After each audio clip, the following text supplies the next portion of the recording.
David. Masking it up. Baby Charlotte. Yeah. Say hello. Bonnie. Griffin's down in there. Dana. And we just left our 2 other daughters behind. We've left our daughters back this way. Gwendolyn is running with her hands in her pockets. We're here. Waimea Valley. Here's a flower. And here we are, about to go in.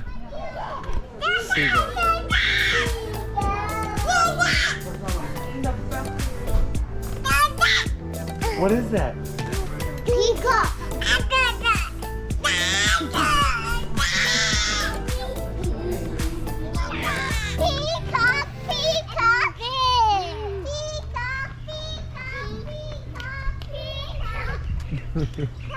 Don't scare it, don't scare her.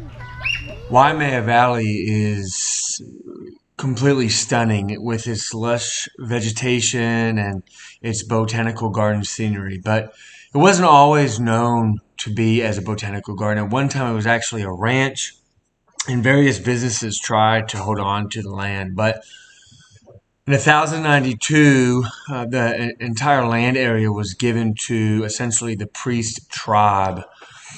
And the priests within the Polynesian culture hold a very high value with the people, and they even practice today with marriages and other rituals, healing of the people.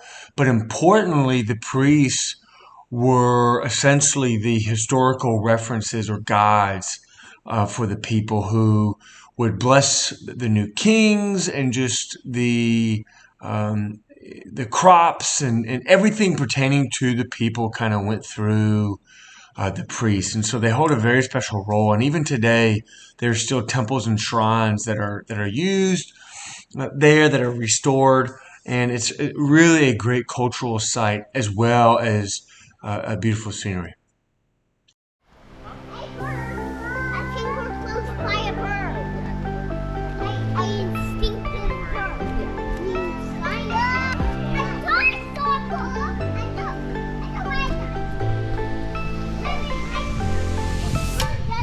Hey, what are y'all getting? Just pouring water on these little watering things.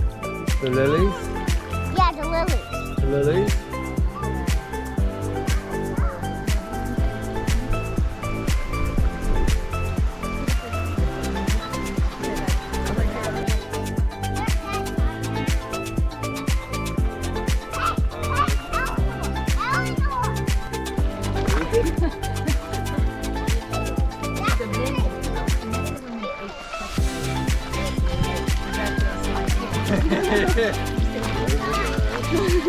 So this is what my unit did here.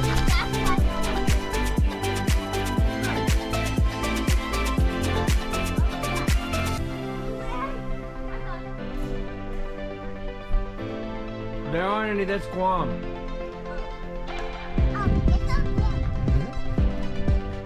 There's something else more than me. I'm fine. Well, you are pretty special, What is it? Lichen. you know. Do it?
You gotta look for them, sweetie. No, it's Griffin's. What do you want to find? Snails. Snails? Why do you want to find a snail? Because I love snails. Oh. Well, But not Hate to break it to you, kid. I hate to break it to you. but But not when we the find them, we need to kill them. But not the killing snails. I do not like those. Oh, the nice snails. Never met. He like Oh my goodness, I win. she's like I win with what I'm about to show you all. I win. why? What is it? I win because I'm about to kill this gigantic snail right in there. Oh my gosh, is that a snail? Hold on, you gotta watch him show it. Is that really that thing's huge. Oh no, there's people. Just throw it off this cliff. Yes. No, That's huge. Oh, it's dripping. keep it away from Griffin, please. He's behind Throw you. it on the rock See over this? the gate. Griffin, No, look. no. Griffin, look at this evil thing. No, Evil. don't touch.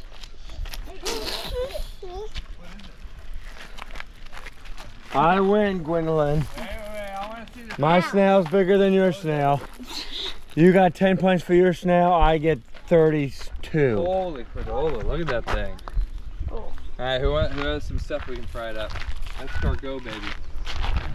Baby, don't fall it. Don't fall it. Oh my. Okay. I have to Let's leave. Let's go, gross. Come on, Griffin. And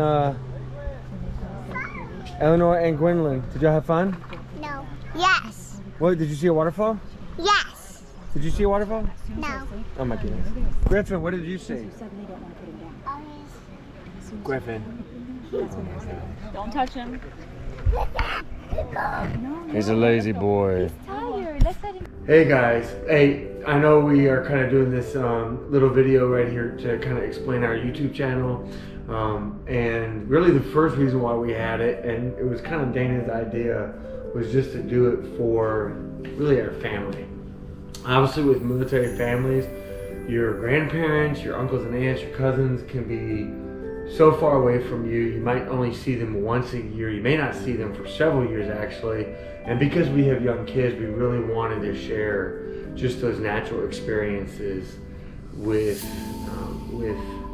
grandparents, with again our family. And then as we started to make a couple of videos, we kind of thought, you know, there's a lot of resources out there for families, but there's not really any guaranteed or really any resources for military families to just kind of share with some of the unique struggles, how we've worked through them. And I think one of them that Dana and I have just kind of grown a different appreciation for is the community, just the community aspect of the military, and just needing community and to build community so quickly because you're guaranteed to move. What do you think?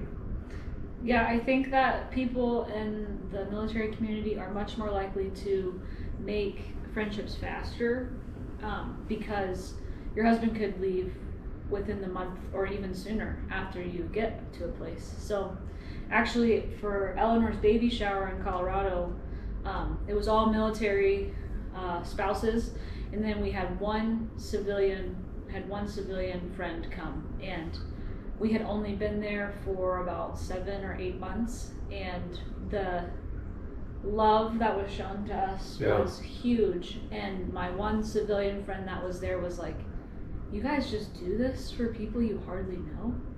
And one of the older chaplain spouses said, well, of course, their family isn't here, so who else would do it? But I think that often when people do live close to their families, they are quicker to rely on their family, not as quick to make outside relationships, which both are important. Yeah. We wish we could have been closer with our family for sure, but since we can't be, it's vital to us to build these relationships. We've lived on post, and it's a whole different feel because everybody is literally in the same situation as you are, knowing that at one point somebody's going to be gone, somebody's going to need help. And the community just kind of open up to people, as opposed to perhaps living in a neighborhood my father was in the military for 30 years, and so I kind of had that experience as a kid, just making friends with neighbors who were kind of cousins in a way. But, you know, when my dad retired, my parents retired in Smithfield, Virginia. Great town, but I would tell you, even though I made some great friends, I didn't know any of my neighbors. At both Fort Carson and here in Hawaii, it's boom, I know so many of my neighbors. And part of that is because we were willing to be involved. You know, you have to have some input to building community. At Fort Carson, it was hard for us to find a good balance between Matt's work, having our first child, and spending time with other people in any capacity. But here, it seems we're seasoned parents now, so that helps. Yeah, Basically, all 4 years. semi-professional, semi-pro here. But so that helps that we feel comfortable taking kids to do things and stuff like that. But I would say here, we have. And it's cold in Colorado. She hibernates. Yeah, It's I like, know. ooh. I stay inside a lot when it's cold. But here we can be outside all the time. And so with our neighborhood, Matt really, really thinks it's important. Not that I don't, he just puts much more emphasis on doing things like block parties, or just reaching out to people who are especially new people to the neighborhood, or just reaching out to the neighborhood as a whole when we are going to do something. And it's a good place to have a big group of people. He's quick to say, well, let's text a few families, not just one, or let's invite these people, or what have you. And then we've been having a Shabbat dinner, a special dinner every Friday night, where we often invite at least one family, or a couple single soldiers, or something like that. And so I think that as far as splitting our time, I think we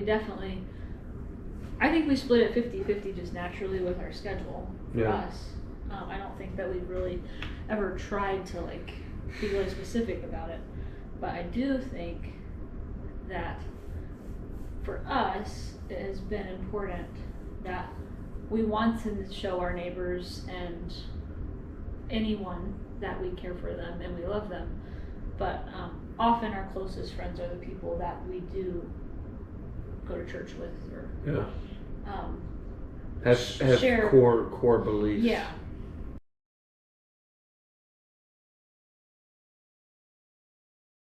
My biggest encouragements to everybody is you truly don't know who you're going to meet until you meet them, and if you don't cherish those relationships, literally you'll go through years and just be alone. Well, I was gonna say that you lack. I mean, when you are unwilling to be involved in community, even if it's just one friend or two friends, because I don't prefer big groups. I would at all. Like one other person is fine. Like this right here is a bar for David.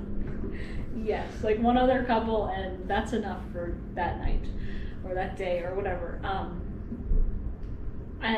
But you will find, at least for me, I find that it holds me accountable with a lot of things. I learn a lot of things from the people that Absolutely. I spend time with. Absolutely. Even simple. I mean, it doesn't have to be these big life-changing things. moments. Simple things. Yeah. Yes. And I think that when people think about community, maybe sometimes it just seems overwhelming. And with this episode, I bring up David and Bonnie Flanders.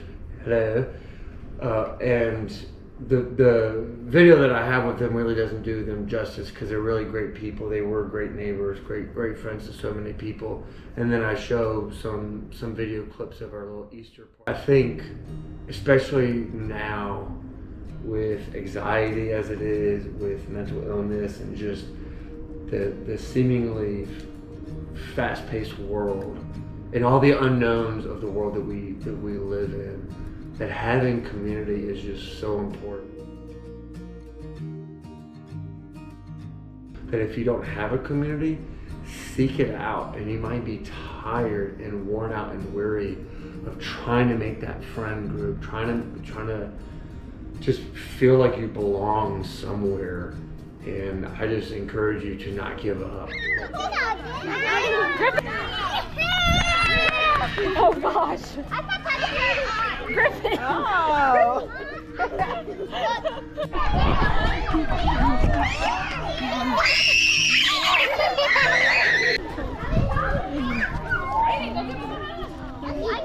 But we have a lot of data, a lot of little videos to make.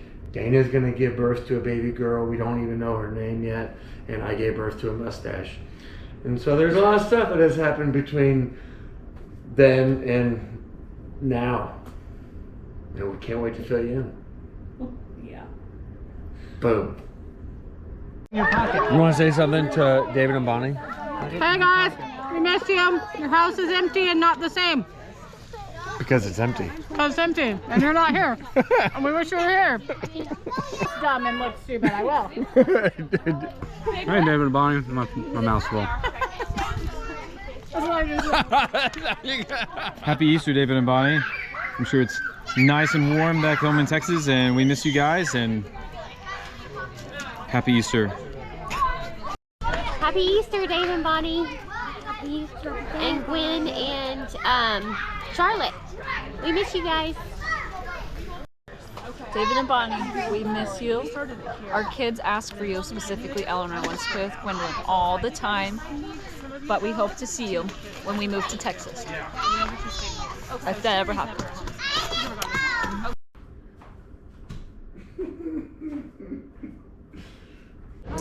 Hey Bugs, Yeah. where are we?